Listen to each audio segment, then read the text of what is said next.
5h59. Parti. Ouais. Bon, on se croisera, je pense. Ouais, à tout à l'heure. Bisous, à tout à l'heure.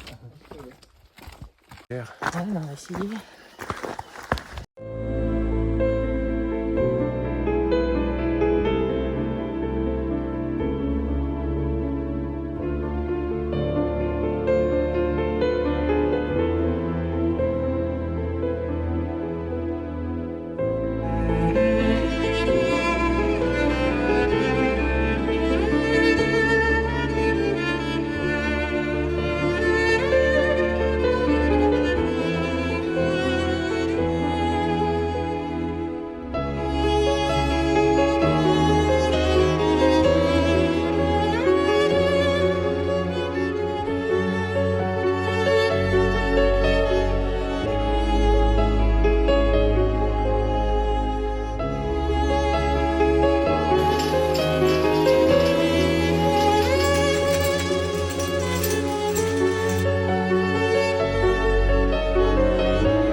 E lo scalano in un mondo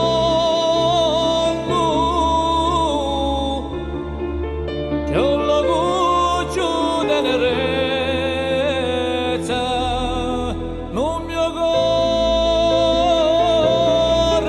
maestoso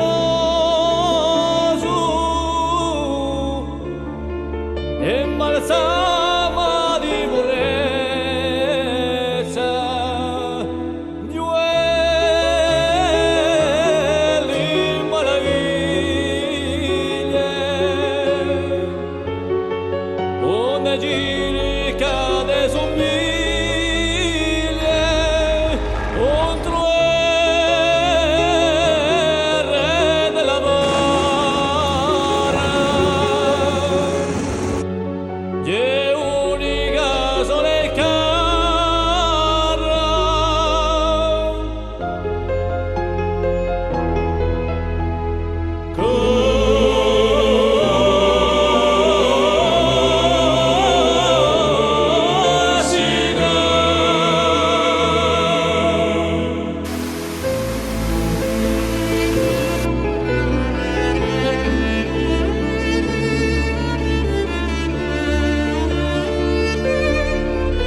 sacro come un altare,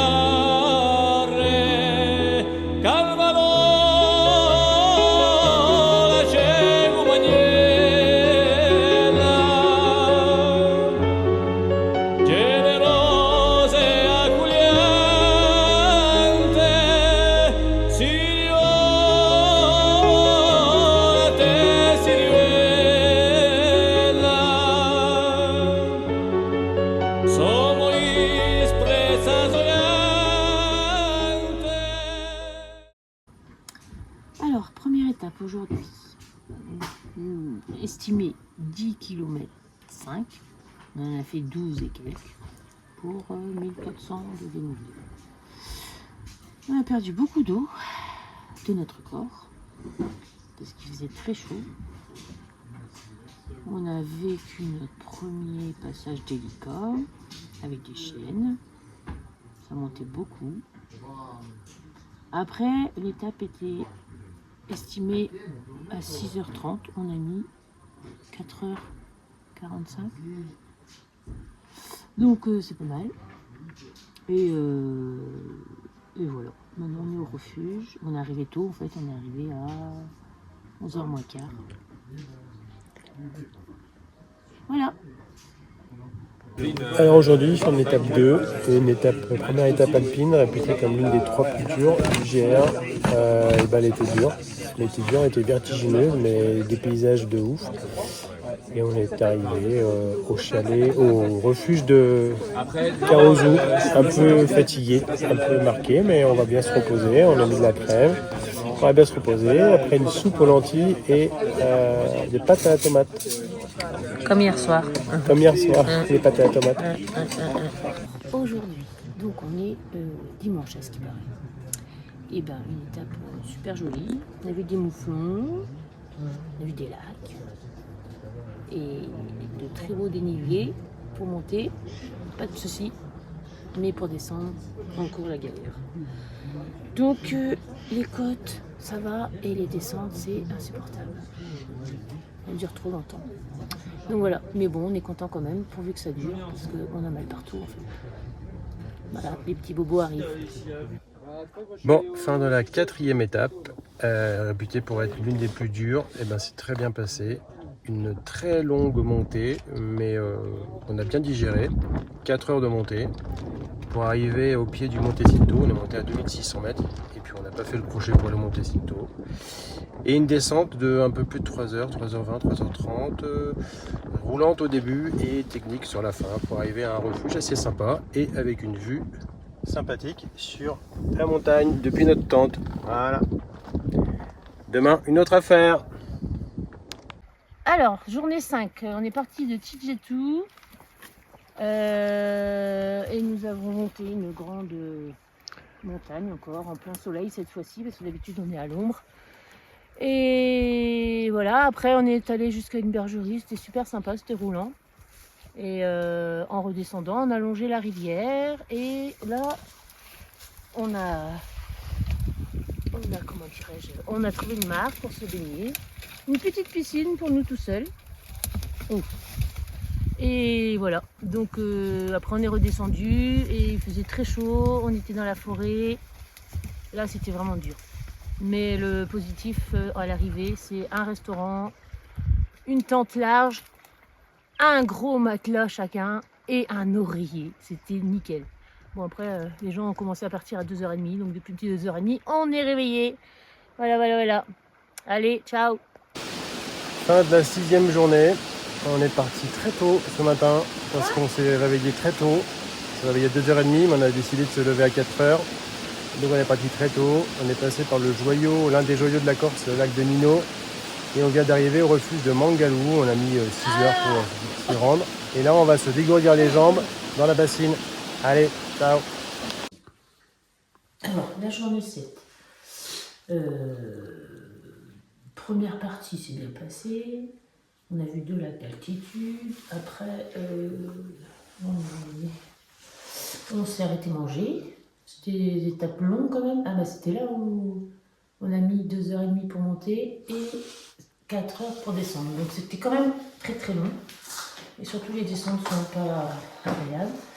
Et après on a décidé de prendre les crêtes. Parce qu'on a demandé au comment ça s'appelle, au refuge s'il pleuvait ou quoi. Ils nous ont dit non. Donc on a pris par les crêtes. Parce qu'apparemment il ne faut pas prendre les crêtes quand il pleut. Et forcément, on s'est tapé l'orage en plein au-dessus de nous. Donc, un peu flippant quand même, vu le bruit comme il était juste au-dessus de nous. Et les éclairs aussi. Donc voilà. Donc après, on est resté une demi-heure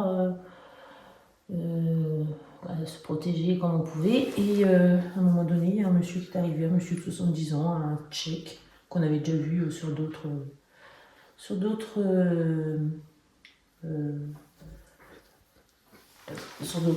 endroits, et du coup on est partis tous les trois en fait pour rejoindre le camp. Donc voilà, mais on était rincés. La journée 8, elle s'annonçait longue, l'une des 2 plus longues de notre périple et pas très bien commencé, on était très fatigués au départ. Et sur une descente, on a mis 5 heures pour rejoindre tout petit village de Visavan où on a mangé, on s'est bien ressourcé et on a bien attaqué l'après-midi par rapport à la matinée. Mais comme annoncé, c'était long, très long et carrément interminable pour arriver à Capanel. On est arrivé assez tard, on n'a pas pu profiter du repas du soir. Donc on a bouffé notre première dose déshydratée. Poulet, curry, riz pour Nat et pas de bolo pour moi, mais c'était bon. Et voilà, donc on s'est couché très vite. On n'a même pas eu le temps de faire notre linge. On a pu prendre une douche chaude. Et voilà, c'est parti. Demain, c'est pareil. Alors, journée 9, journée difficile par rapport à la nuit qu'on a passée. Horrible. Bon, comme toutes les nuits en général, à part, on va dire, 2 dans l'ensemble qui ont été super bonnes, parce qu'on avait des bons matelas, mais sinon, c'est des matelas de merde, donc forcément. Et comme on est sur des dalles de terre avec des cailloux, voilà, ils font pas le tri, hein, les Corses. Donc voilà, et donc du coup, journée très longue parce que beaucoup de kilomètres, pas de difficulté, mais beaucoup trop longue. Donc c'est compliqué. Voilà, et puis voilà. Journée 10. Dernière journée où on double les étapes. Journée un peu moins longue que les 2 précédentes, qui étaient interminables. Mais voilà, on a quand même mis 9h, 9h15, je crois, entre le moment où on est parti et le moment où on est arrivé. Et par contre, beaucoup plus agréable parce qu'on a vu beaucoup plus de choses. Donc c'était sympathique. On a eu un décor style Huelgoat. On a eu un décor style lac de Nino, mais sans le lac et plutôt en mode jardin, mais jardin naturel. C'était un petit jardin d'Éden presque. Enfin, c'était vraiment très apaisant, très joli. Et puis voilà, pas trop de difficultés à part la dernière descente qui était technique dans le haut, très technique dans le haut. Et où il a commencé à pleuvoir, mais on n'a pas eu trop de pluie nous, donc ça n'a pas rendu les dalles glissantes. Et puis l'orage s'est installé une fois qu'on est arrivé pour récupérer la tente. Et tentes posées sur le sol. Donc ça fait 3 nuits qu'on a des tentes posées sur le sol. Il n'y a plus de plateforme en bois, donc c'est dur, c'est dur. Alors, journée 11, tranquille. Vraiment tranquille, que de la descente. Non, il y avait une petite montée quand même assez conséquente, mais pas très longue, donc du coup ça change de d'habitude. Et l'arrivée, c'était cool. C'était cool. Donc là, c'est le dernier refuge, donc youpi.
jamais randonné aussi vite.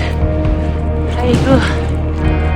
Take me back, take my place. I will rise right up for you, but you amplified in the sound, justified in the way you make me breathe.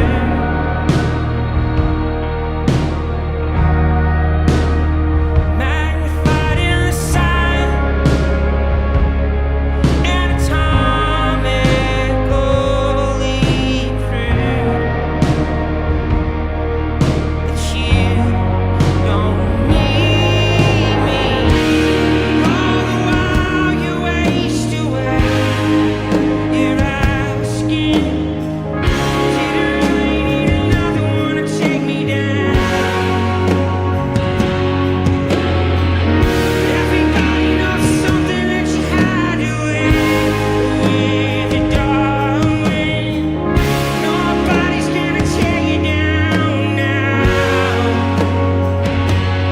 There's nothing you keep, there is only a reflection.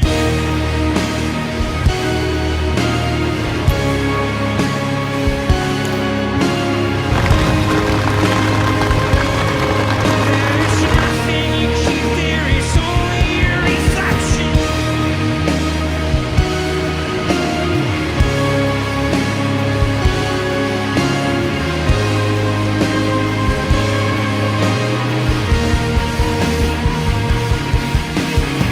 There was nothing but clutter and taxes and families bleeding and looking like at this far more bad than this good. I don't know how it got there. That was something your father had burned in me. 20 years out of homestake eternity. You can go anywhere, but you are where you came from. Et voilà, 12e étape sur 12 prévue pour ce GR20 2025 pour Nathalie et Flavien. Et ben, petite journée, 5 heures. On est parti de bonne heure pour arriver tôt et puis pour prendre les navettes après pour enchaîner sur des vacances. Voilà, fin de GR20. C'est très exigeant, très peu de bobos. Voilà, super. 2-3 ampoules chacun. Nathalie, un genou un petit peu sensible parfois, mais qui n'a pas empêché d'avancer. Donc voilà, un grand succès pour nous, très fiers. Maintenant, il va falloir se reposer. En arrière-plan, vous voyez notre logement pour les 8 prochains jours. C'est pas dégueu et on va passer du bon temps. Voilà, donc merci à nos chaussures parce que c'était l'élément technique le plus important de ce GR. Et voilà, après tout le reste, c'était super. Voilà, ciao!